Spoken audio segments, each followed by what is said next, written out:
Dads, I got one, you got one, and maybe you don't got one. But we were all zygote and a dad at one point. Shout out to our cum men for being one part of bringing us into this world. The spectrum of dad is vast and wide. There's lots of examples of good dads, bad dads, dads who happen to be bad but want to be good for their children dads, small dads, big dads, and of course, big daddies. I'm here today because I want to talk to your dad about a few different dads in video games. Hi, I'm Ben.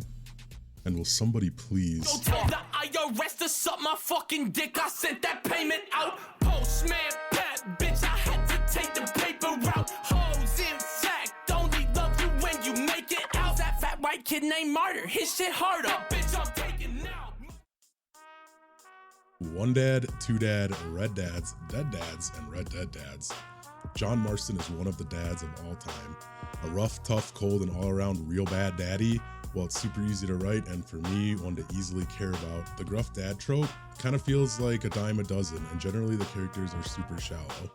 That's why I appreciate John so much, because at his core, John is just a badass gangster, but as you play through Red Dead Redemption, you really see behind those eyes, and behind those eyes is a man who wants to take care of his farm and his wife, and teach his son to hunt, and protect and save him at all costs, especially from his past.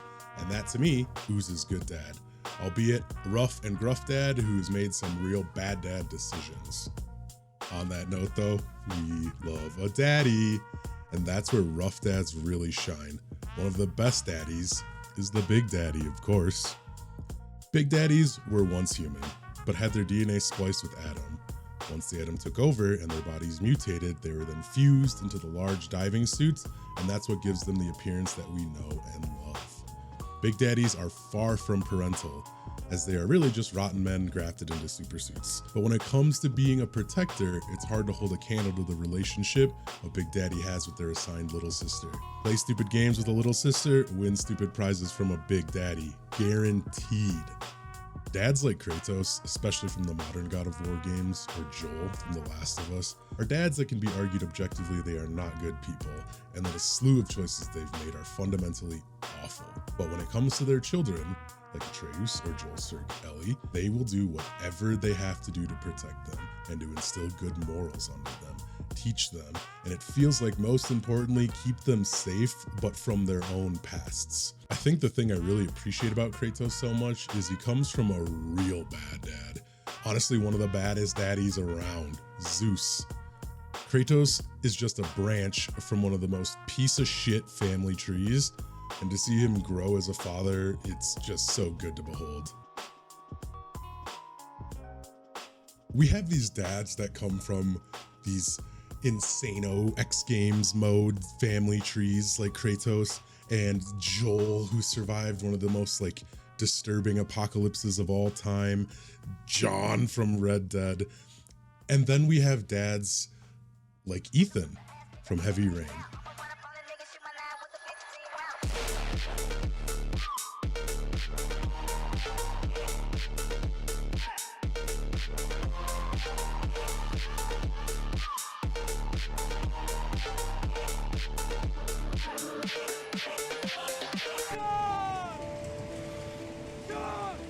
Ethan is a good guy who's bad at being a dad and just trying so hard to be a good dad.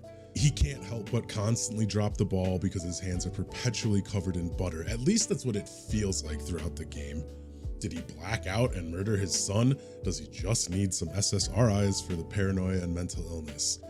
You gotta play the game to find out. It's a choose your own adventure type beat, so it can be whatever you want it to be. One thing is for certain though, you can press X to Jason! Even at their worst, a lot of the characters I'm talking about are just people who have made a couple or many bad decisions in their life and are just trying their best to be a good dad. But then we have bad dads, just straight up bad dads, like the piece of shit deadbeat lazy ass fish, King Zora. An ally of the Herulian family, this loser's daughter has been missing and was last seen feeding Jabu Jabu. This dad is sitting in front of the only entrance to the pools that Jabu Jabu resides in, won't move, even though we know his daughter was last seen there. He's a real winner. And he blubbers on and on about his sweet Princess Ruto missing. Once you find a letter from Ruto saying she was eaten by Jabu Jabu, King Zora will take his sweet ass time moving from the only door in, only to have you go save his daughter from inside the giant fish deity. Actually, thanks for nothing, Dad. Where are the good dads, though? Where are the dad jokes? And the white newbies, dude. The white New Balance, the shirts tucked into cargo shorts. Where my goofy dads at? The patient and understanding dads. The one who have always just done what's best for their families. The Eli Vances, who want to build a better world for his daughter and build her a cool-ass robot dog best friend. Or the Octo dads, whose daughters know they're an octopus, but he's also such a great dad, she looks up to him immensely. I mean, look at the posters she has around her room. She loves him so much. Look, some of the realest dads in video games never even pumped and dumped to spawn their own flesh. One of my favorite dads, who isn't our protagonist's biological father, is Sojiro from Persona 5. Sojiro is a former government official, and when his colleague died in a traffic incident, apparently he unalived himself, he took in his partner's daughter, Futaba. To protect Futaba from potential enemies, he left his job and bought Cafe LeBlanc, where they lay low.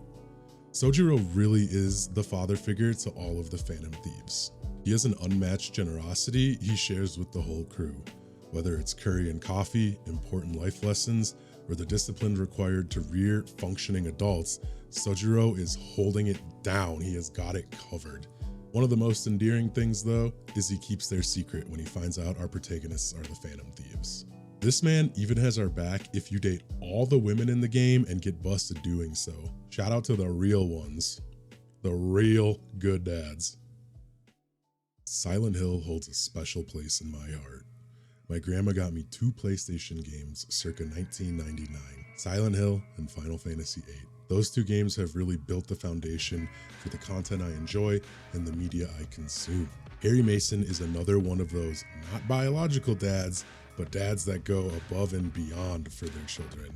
In Harry's case, not just above and beyond, but beyond the framework of reality as we know it, and into the deadly hellscape that is Silent Hill. Harry is the type of dad who replies to "I'm tired" with "Hi tired, I'm dad." He's not particularly spectacular in anything. He can't fight, he's pretty clumsy, he's kind of boring, and when he opened his closet this morning, he opted in for pants made of 2 big rectangles. Regardless of his lack of ability, his love and devotion for his adoptive daughter Cheryl pegs him as one of the most resilient and courageous dads ever written, in my opinion. There's a lot of courageous dads out there in video games, but I cannot imagine traversing Silent Hill, period, full stop. That's it though. I just wanted to talk to some dads about dads. Thanks for listening, and see you next time.